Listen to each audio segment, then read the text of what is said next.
Hey, what's up guys? Little man with a big opinion here. In today's video, we have two news articles that I'm going to talk about and basically my solutions for it and things I think you should take into consideration as well. So if you find the information useful, then please like and subscribe. And if you think a friend or family member would benefit from what I'm talking about in today's video, then share the video with them and let's have more than 123 subscribers by this time tomorrow.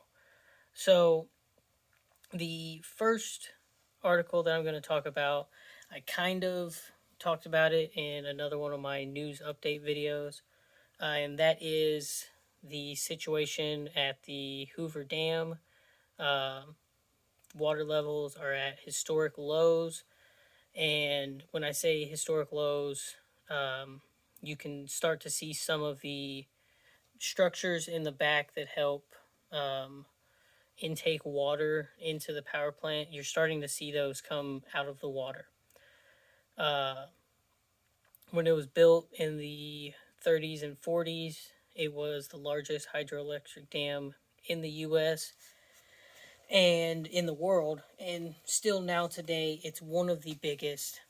But outside of its electrical output, which is roughly 4 billion kilowatts, it also supplies water to Arizona, California, and New Mexico. And I've seen different numbers on it. Some say it's 1.3 million, and then other estimates say it's in the 2 and 3 million. But it supplies a lot of water for a lot of people. And one of our big issues with that is a lot of the water is being piped extremely far away to places that don't have that much water. In California, there is reports of people digging up to 5,000 feet down to get water to supply their fields and stuff. And one of the issues that is arising is a lot of farmers that only dug down within their water table. Those supplies of water at these higher levels are disappearing because other people dug deeper, and it's a big financial situation to spend the money to dig that deep. Um, so this is affecting millions of people. And with this historic low level, the newest article that I read, the guy in charge of the electrical output at the Hoover Dam has said that the power production has dropped roughly 25%. And unless they slow down the export of water, then its electrical output will go even lower. And the electrical output supplies electricity for a few million people, and it's something that, either we give the water to people or we use the water for an electrical purpose. Either way, California is talking about by 2025, the article that most of this stuff in California was talking about was saying that they would need to limit households to 52 gallons of water per day, which sounds like a lot. Most preppers will tell you you need a gallon of water per person per day. I've talked about using, a equation on how many cats, dogs, if you have other livestock and stuff like that. You need to add that to your equation as well. And then once you have that daily water amount, add about 10%. And that 10% extra is for washing dishes, and maybe you consume more water because you put in more work that day. But whatever this number is, if you're a family of four, right now we really don't measure how much water we're using when we take a shower. We're flushing a couple of gallons down the toilet each time we use it. And it's something that 52 gallons sounds like a lot, but one person probably uses that much just in taking a bath or a shower. So, as a prepper, what needs to happen to, deal with this situation? If you live inside of the affected area, then that's a big issue. Uh, Having a mass amount of people inside of a small area, these mega cities and these massive suburbs that go on for miles and miles, you're concentrating thousands, if not tens of thousands of people in these small areas that historically we probably wouldn't have done it because the water that you consume isn't coming from that area. Our modern technology allows us to pipe it, dozens and hundreds of miles. But traditionally speaking, if it didn't rain in your area, you didn't have, a close proximity to a river, creek, or lake, or your water table, it wasn't easy for you to dig down and find water that had collected in wells or aquifers or things like that, then we typically didn't put people there. And most people in, like the central US or certain areas can attest to the price of land being much higher due to the availability of surface water or easy access to putting in some sort of well.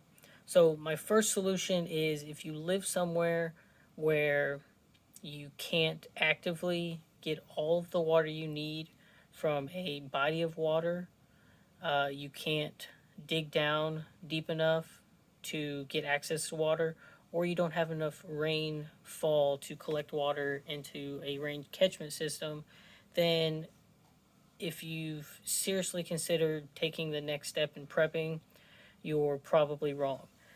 Now, I forget the channel, but there's a guy that lives in a desert. I think it's New Mexico, and they don't get that much rainfall, but his entire house he's got gutters on it. He's built, his solar array has gutters on it, and then every building for his little homestead has gutters on it, and he's put in two or three 1,500-gallon tanks. And he sat there and did the math, and based off of the rainfall that he gets in his area, he just had to do that massive, storage system. So if you've got the room and the funds when you're coming up with this equation for getting access to water, then by all means you can do that without moving. A lot of this is extremely based on, you know, two major things. You can look them up for your area, and that's your water table, how far you got to dig down to get water. For me, in the state of Texas, all wells after like 1950 or 60, if you dug a well, you're required to report how deep you dug to get access to water. And I was able to pull up a map, and where I was at, there was about 6 wells in my area. One guy, his land was 400 feet above sea level. He had to dig down like 215 feet. Another guy was only 100 feet above sea level, and he dug about 40 feet. And so you just got to find that sweet spot to be able to put in a well. And my family has this land, and that's the area that I searched in. If you don't have access to land, pond, lake, creek, river, then you need to determine a space that you can store water. I've been talking about it for months. When I get the funding, I'll put in some sort of rain catchment system. Where I live, we get rain an average every 4 days. The lowest month can be an average of 2 inches of rain, and the highest month can be into 6 or 7 inches of rain. All in all, it evens out to between 40 and 70 inches of rainfall per year. The math that I did says that I need to store at least 400, or I need to have the capacity to store at least 400 gallons of water if I only put a catchment system on the roof of my house. Planning on putting in a chicken coop. If we add that in, the math that I did said that we should get enough water to keep the chickens watered. But you can look up equations online for, if you have X square footage of roof space and you get X inches of water, then you'll collect X amount.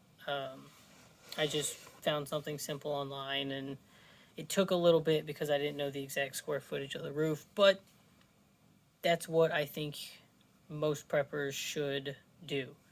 Um, and so for me, like I was saying, it was roughly 400 gallons of capacity. This guy that lives out in the desert had either 3,000 or 4,500 gallons of capacity. And if you don't want to leave where you're at, whether it's a financial reason, family, or work related or anything like that, then it's really based on what you can store inside of your home. A big push for preppers is sustainability.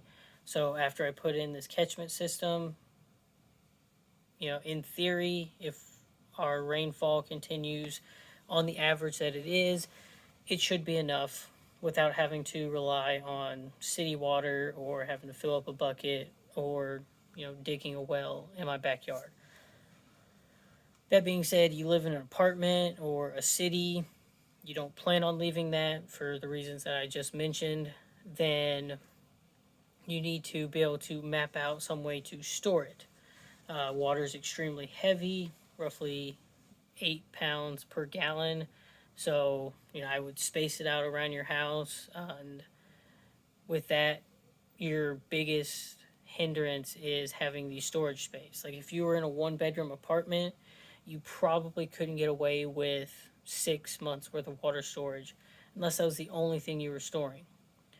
That being said, another benefit for moving out of these mega cities and suburbs and things like that, you'll typically have bigger yards that, in conjunction with this water system, whether you've got groundwater well or rain collection system, then you can also use that water for livestock, whether it's cows, sheep, and pigs, or you can go the small route with chickens and rabbits, and then setting up some sort of garden or planting trees. The collection of water can be used for that as well. And on top of having this, system, say I only put 2 55-gallon barrels outside, I could set it up to collect that rainwater and store it in the 5-gallon jugs I have inside. But, whatever works best for you financially and space-wise, go for it.